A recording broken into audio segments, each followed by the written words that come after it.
నమస్తే అండి, ఎలా ఉన్నారు అందరూ? బాగున్నారా? నేనైతే బాగున్నానండి. మీ అందరికీ అమ్మవారి ఆశీస్సులు ఎల్లప్పుడూ ఉండాలని కోరుకుంటూ, భార్య భర్తల మధ్య ఉన్న సంబంధాల విషయాల మీద, అలానే ప్రేమికుల సంబంధాల విషయాల మీద, కుటుంబ సభ్యుల మధ్య అన్యోన్యత లేదండి, ప్రేమానురాగాలు లేవండి, మేము మంచిగా ఉన్న మాకు ఆపోజిట్గా ఉండేవాళ్ళు అంటే అది భర్త కానీ, భార్య కానీ, పిల్లలు కానీ, ఇంకా మా కుటుంబ సభ్యులు, ప్రేమికులు అంటే మేము ప్రేమించుకున్నాము కానీ మా కుటుంబ సభ్యులు ఒప్పుకోవటం లేదండి, కలిసి తిరిగాం మేము, ఇప్పుడైతే విడిపోతున్నాము, మమ్మల్ని పట్టించుకోవడం లేదని ఇలా అడిగారనమాట.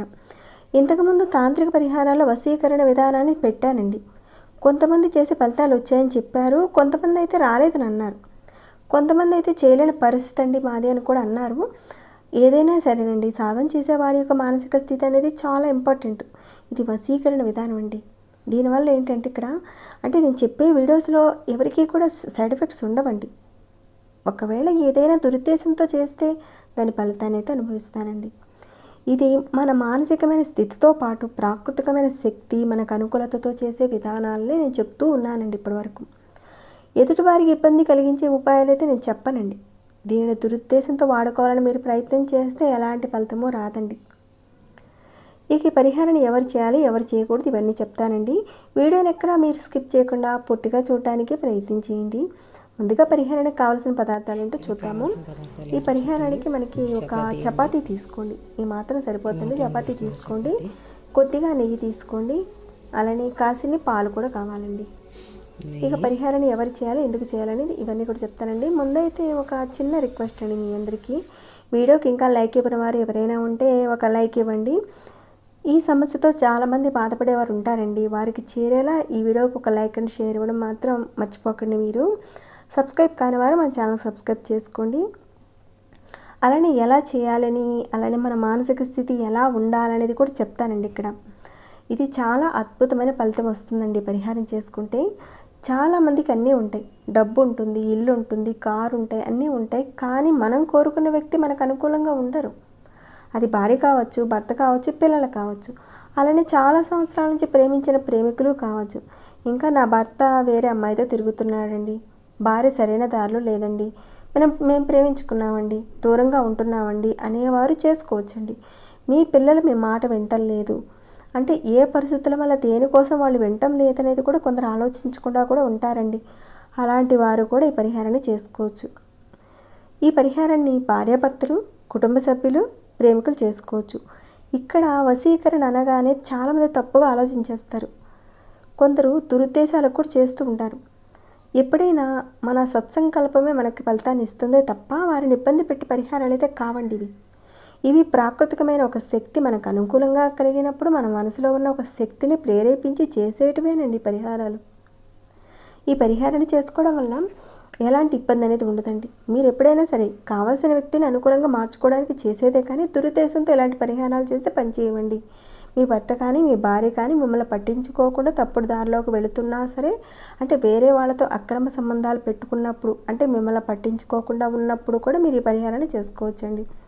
ఇంకా లవర్సు ఎన్నో సంవత్సరాల నుంచి ప్రేమించుకుంటున్నామండి అంటే ఇక్కడ వన్ సైడ్ లవ్ అనేది పనిచేయదండి. ఇక్కడ మీరు ప్రేమించుకున్నారు కానీ వారి కుటుంబ సభ్యులు ఒప్పుకోవటం లేదు, మీరు కలిసి తిరిగారు, చేసుకుందాం అనుకున్నారు, అమ్మాయి కానీ అబ్బాయి కానీ ఒప్పుకోలేదు, మిమ్మల్ని వదిలించుకుందాం అనుకుంటున్నారు, ఆ సమయంలో మీరు చేసుకోవచ్చు. అలానే మీరు పెళ్లి చేసుకుందాం అనుకుంటే మరీ మొత్తం అండి ఇది.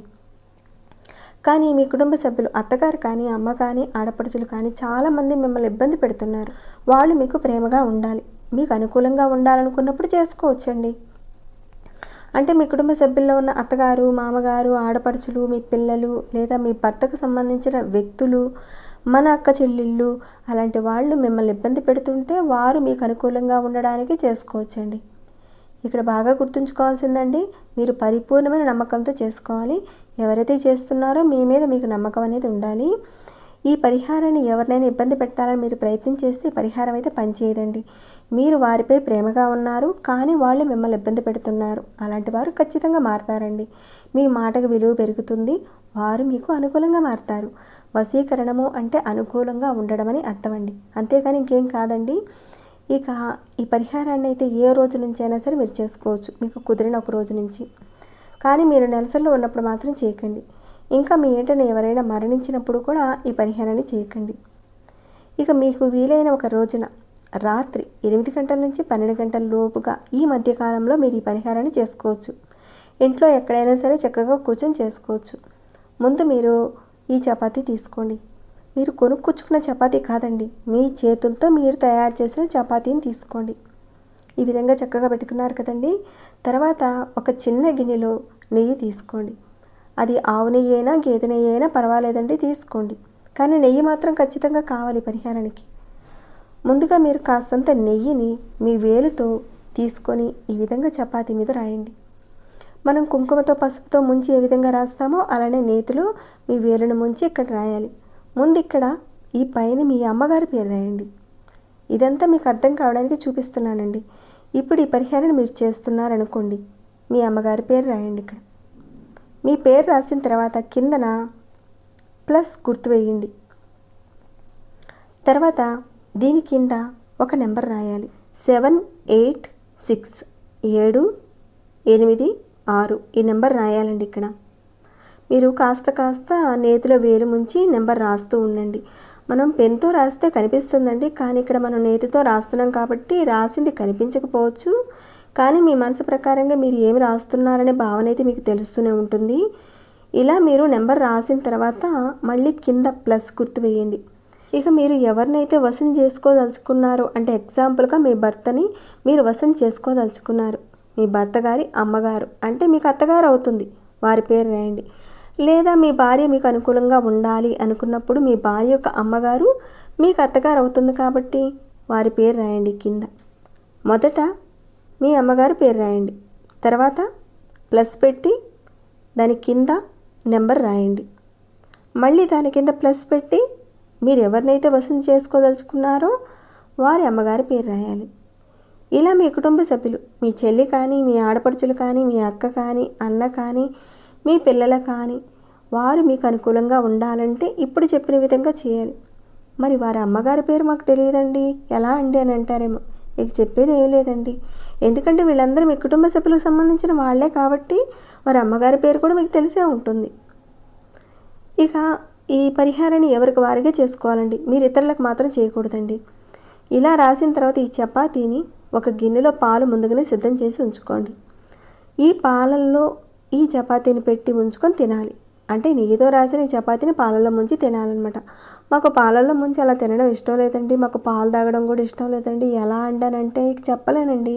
మన ఛానల్లో ఇదే విషయానికి సంబంధించిన పరిహారాలు కూడా చాలా చెప్పాను. వాటిల్లో నుంచి ఏదో ఒక పరిహారాన్ని మీరు ఎంచుకొని మీరు ప్రయత్నం చేయండి. ఈ సమస్య మీదనే ఉన్నాయి. ఈ పరిహారాన్ని చేయడానికి మీకు వీలు కాకపోతేనే ఇలా మీరు నేతితో రాసిన చపాతీని పాలల్లో ముంచుకొని తినండి.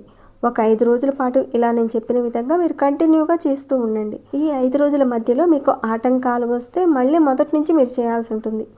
కొందరికి 5 రోజుల్లోనే ఫలితం వచ్చేయచ్చు, కొందరికి రాకపోవచ్చు. పరిపూర్ణమైన విశ్వాసంతో చేస్తే ఎవరైతే మీకు అనుకూలంగా మారాలనుకుంటున్నారో వారు మారడానికి అవకాశం ఉంటుందండి. ఇంకా మీకు ఓపిక ఉంది, అలాంటప్పుడు మీరు కంటిన్యూ చేసుకోవచ్చు. ఇది ఒక బలమైన వశీకరణ పరిహారం అండి. ఇది చపాతీ ఇదంతా కూడా మనం ప్రతిరోజు తీసుకునే ఆహారమే. చపాతీ కానీ అన్నం కానీ అంతా కూడా ప్రతిరోజు తీసుకునేది కాబట్టి ఈజీగానే ఉంటుంది మీకు. ఇక్కడ ఏంటంటే మీ అమ్మగారి పేరు, మీరు వశీకరణం చేసుకోదలుచుకున్న వారి అమ్మగారి పేరు రాయవలసి ఉంటుంది. ఇక్కడ చాలా వరకు సంసారంలో వీళ్ళ వల్ల జనాలు విడిపోతూ ఉంటారండి, అమ్మ రూపంలో, అత్త రూపంలో. అంటే ఇక్కడ మనం ఉన్నా కానీ మన ప్రవర్తన కూడా అలానే ఉంటుంది. కాబట్టి వారు అనుకూలంగా మారితే అక్కడ భర్త కావచ్చు, భార్య కావచ్చు, కుటుంబ సభ్యులు కావచ్చు, లవర్స్ కావచ్చు, అందరూ అనుకూలంగా మారుతారండి. ఈ పరిహారాన్ని ఎక్కువగా ఉత్తరాది సైడ్ వాళ్ళు చేస్తుంటారు, ఎక్కువగా ఉమ్మడి కుటుంబంలో ఉన్న ప్రాంతాల్లో ఉండేవాళ్ళు చేస్తూ ఉంటారు. ఇక్కడ మీకు రిజల్ట్ వచ్చేంత వరకు మీరు కంటిన్యూ చేయొచ్చండి, కానీ కనీసం ఒక 5 రోజుల పాటు చేయాలి. ఈ 5 రోజుల్లోనే మీకు రిజల్ట్ వచ్చే అవకాశం ఉంటుందండి. ఇంకా మాకు ఓపిక ఉందంటే ఇంకా ఎక్కువ రోజుల పాటు కూడా చేసుకోవచ్చండి. ఈ వశీకరణ పరిహారాలను మంచి ఉద్దేశంతో చేస్తేనే ఫలితాలు వస్తాయండి, చెడు ఉద్దేశంతో చేస్తే ఎలాంటి ఫలితాలు రావండి. ఏదైనా సమస్య ఉన్నప్పుడు పరిపూర్ణమైన మనస్సుతో మీరు ఆచరించగలిగితేనే మంచి ఫలితాలను చూస్తారు. వాళ్ళు అనుకూలంగా మారాలి అని ఒక కాన్సన్ట్రేషన్తో పరిపూర్ణంగా చేయండి. మీ అందరికీ మంచి ఫలితాలు రావాలని ఆ భగవంతుడిని కోరుకుంటూ ఇక ఈ వీడియోని ఇంతటితో ముగిస్తున్నానండి. ఇంకేమైనా డౌట్స్ ఉంటే అడగండి, తప్పకుండా రిప్లై ఇస్తాను. అలానే ఎలా అనిపించింది ఈ వీడియో పట్ల అన్నది కూడా కామెంట్ రూపంలో నాకు తెలియచేయండి. ఇంకా లైక్ చేయకుండా ఎవరైనా ఉన్నారా అండి? ఒక లైక్ ఇచ్చేయండి. సబ్స్క్రైబ్ కానివారు ఛానల్కి సబ్స్క్రైబ్ చేసుకుని ప్రతిరోజు మన ఛానల్ నుంచి వచ్చే వీడియోస్ని వాచ్ చేస్తూ ఉండండి. మరొక భక్తి వీడియోలో మళ్ళీ మిమ్మల్ని కలుసుకుంటాను. అంతవరకు సెలవు.